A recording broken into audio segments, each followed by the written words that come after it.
Oke, Assalamualaikum warahmatullahi wabarakatuh. Perkenalkan, nama saya Giano Valeran Manusiwa dengan nomor NIM 4242301088.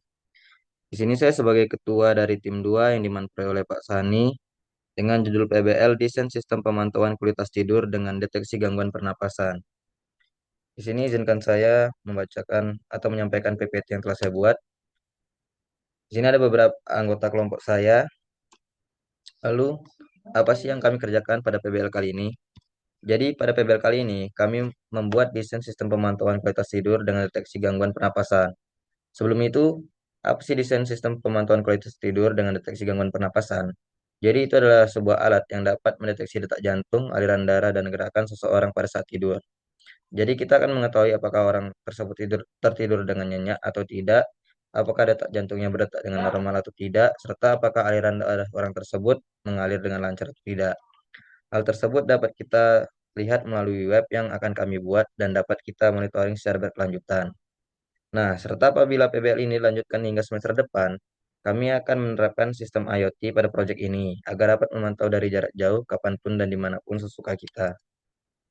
Lalu, tujuan kami membuat alat ini adalah untuk merancang dan mengembangkan sistem pemantauan kualitas tidur dengan kemampuan mendeteksi gangguan pernapasan seperti sleep apnea. Sistem ini menggunakan microcontroller untuk mengumpulkan dan memproses data dari berbagai sensor yang mengukur parameter terkait terkait kualitas tidur, seperti pola pernapasan, detak jantung, dan gerakan tubuh.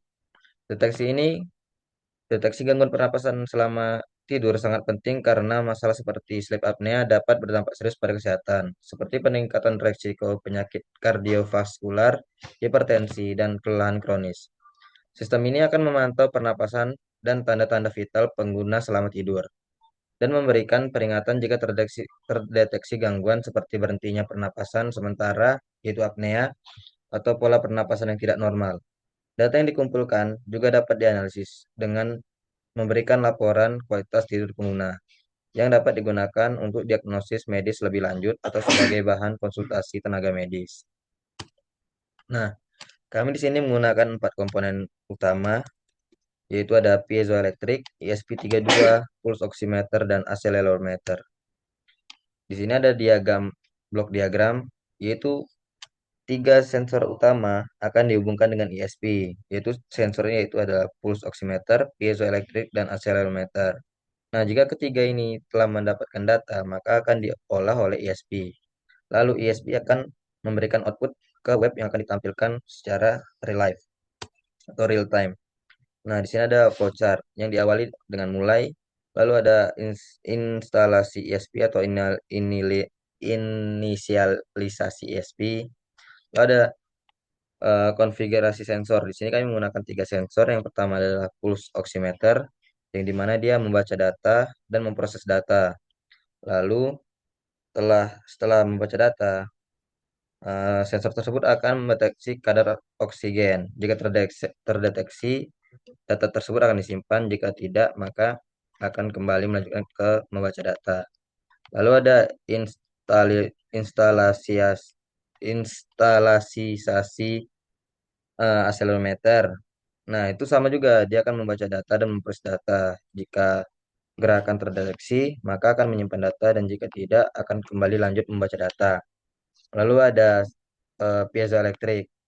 Piezoelektrik juga akan membaca data dan memproses data yang berupa deteksi pernapasan dan jika iya akan menyimpan data dan jika tidak akan mengulang membaca data lagi. Lalu setelah tiga data tersimpan, maka akan ditampilkan dan akan diproses oleh ESP yang kemudian ditampilkan pada web. Lalu di sini kami mempunyai desain elektrikalnya yang di mana tiga sensor ini akan tersambung pada ESP32 dengan menggunakan pin-pinnya masing-masing. Lalu ada desain skematik desain elektrikalnya, lalu ada desain mekanikalnya di sini dan juga ada skematik desain mekanikal. Nah, di sini kami telah melakukan simulasi accelerometer menggunakan Walkwie, di mana kami telah membuat codingannya, kami telah membuat rangkaiannya dan telah keluar di serial monitor. Yang dimana jika kami tidak menekan accelerometernya ini, lampu tidak nyala dan tidak terdeteksi gerakan. Apabila kami menekan sensornya, lampu menyala, maka gerakan akan terdeteksi. Lalu ada simulasi di HT11 menggunakan Wokey juga. Di sini kami telah membuat rangkaiannya.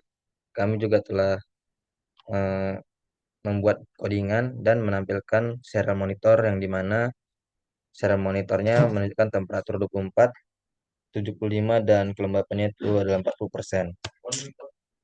Nah, di sini terdapat alasan dan cara target penyelesaian. Di sini alasan kenapa kami masih melakukan simulasi adalah karena BHP kami belum datang dan kami juga sudah memesan jauh-jauh hari. Namun dari pihak Poltek tersebut belum belum dapat menyerahkannya pada kami dan kami juga belum bisa melakukan percobaan pada real life.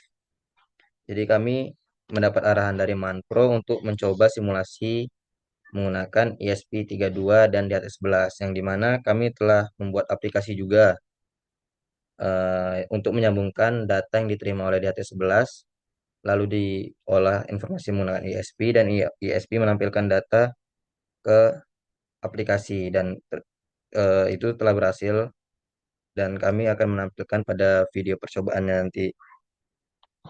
Nah, target penyelesaian kami adalah apabila BHP kami telah datang, maka kami akan segera merangkai dan menerapkan pada real life dan menerapkan apa yang telah kami kerjakan selama ini. Jadi jika PHP sudah datang, kami akan segera mengecek komponen apakah bisa digunakan atau tidak, dan jika bisa, kami akan langsung eh, mencoba pada real life dan akan menampilkan data secara real time, yang dimana aplikasi yang kami buat telah selesai dan rangkaian elektrikalnya juga telah selesai.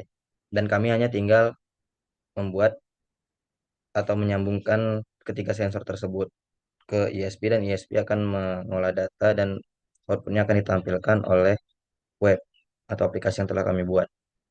Sekian yang dapat saya jelaskan. Jika ada kesalahan, mohon maaf. Wabillahi taufiq wal hidayah. Wassalamualaikum warahmatullahi wabarakatuh.